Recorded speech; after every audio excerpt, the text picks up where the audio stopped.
Alright, first time I ever done this. I'm 53, I look 103. These are just some reader glasses, they look dumb as fuck on me, but so I don't know why I'm still wearing and talking to you, but whatever. I'm goofy looking either fucking way. I want these kids, if one person, if one child, if one young man, young lady, um, I don't care how old you are, if you're 1 minute older, from the time that you can understand words or sentences until you die, whatever the age that may be. Please listen to me. Please. Don't put that first drug in you, man. Not one time. Or even alcohol. I mean, weed, anything. Because if you have any type of, and before I say this, I'm not the most educated man, but I'm no dumbass either. I'm pretty freaking street smart. I don't like to read, but I'm halfway book smart too, but that's all beside the point. Getting back to what I was going to say, no matter what age you are, do your best to not put one drink in you. Do your best to not put one drug in you. Not once, not one fucking time. Because if you do, and you have a gene, a trait, the slightest bit of an addictive personality, quite frankly, you are fucked.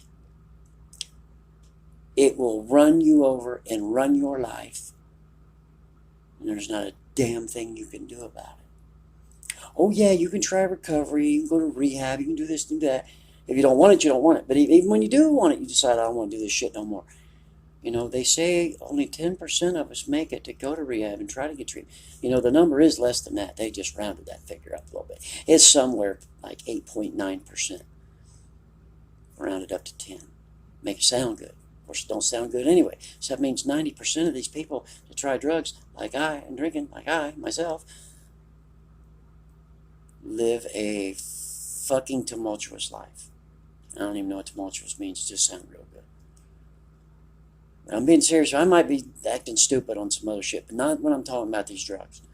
And I've never done anything like this and put anything on YouTube or any shit like that. So, you know, I don't, whatever the fuck. I don't even know how people watch it or will they watch it. If they don't, they don't. I hope somebody, if they do, I hope they get something valuable out of what I am saying right now. I gotta set this down for a second. I'm right here. I'm not going anywhere. I just gotta plug my other phone in. Now I know it sounds like I'm doing good. I got two phones. Yeah, I got two fucking phones. Ain't neither one of them worth a fuck. And I have to use free Wi-Fi. I'm gonna put it to you this way. I will go in reverse a little bit instead of me starting out saying, you know, don't ever try to put that first one in you. Because if you do, and you do have any, like I said, any type of an addictive personality or chemical malfunction in your brain that causes you to be addicted to certain things, no matter what it is, gambling, sex, drugs, alcohol, I mean, whatever.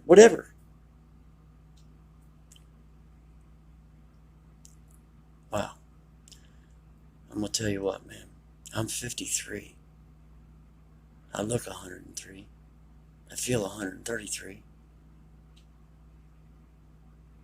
My heroin habit, when I got to that point, you know, all growing up, you know, I said I'd never touch that stuff.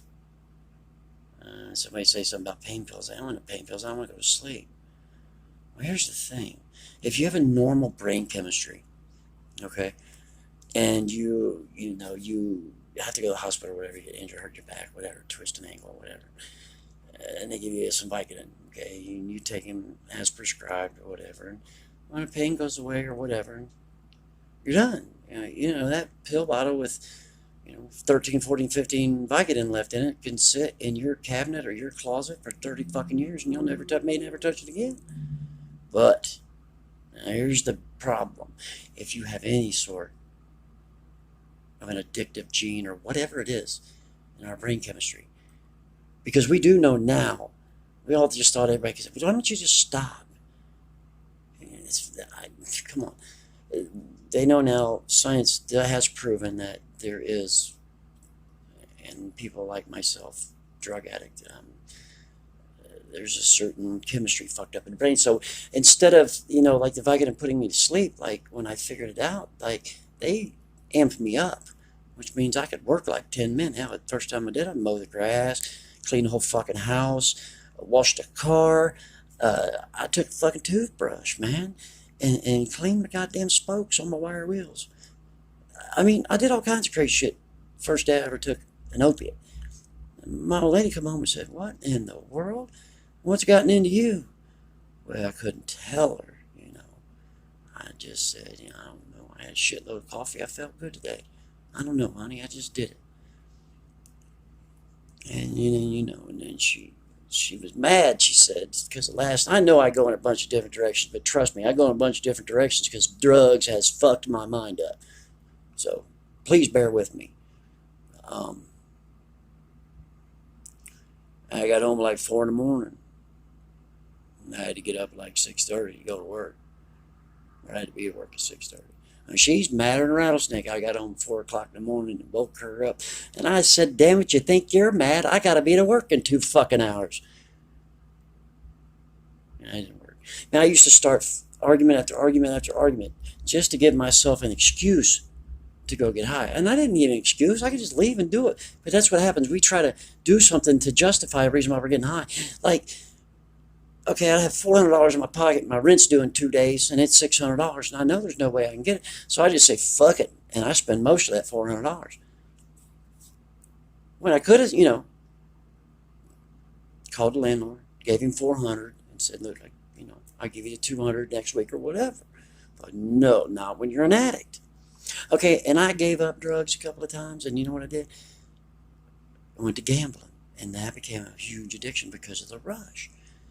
So if you have that addictive personality or that addictive gene or whatever, that trait or whatever the fuck it is, and I got to take these glasses off because my eyes are burning. It's giving me a headache. It pushes on the side of my head there. You got any sort of that addictive trait, man, you are in some serious danger. Now, I'm from Dayton, Ohio. I am 53. When I was 52, I finally left home because I was going to die. Dayton, Ohio is a bad place for drugs. It's an epicenter. It's crossroads of America.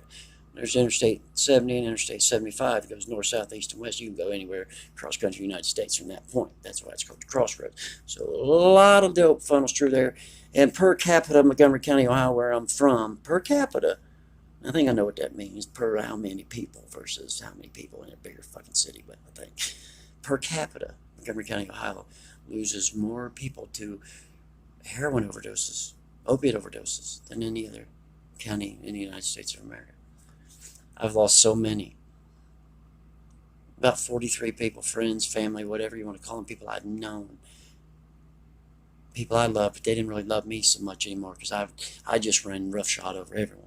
I'm so selfish, self-centered, and don't give a fuck about nobody but myself. But I really do.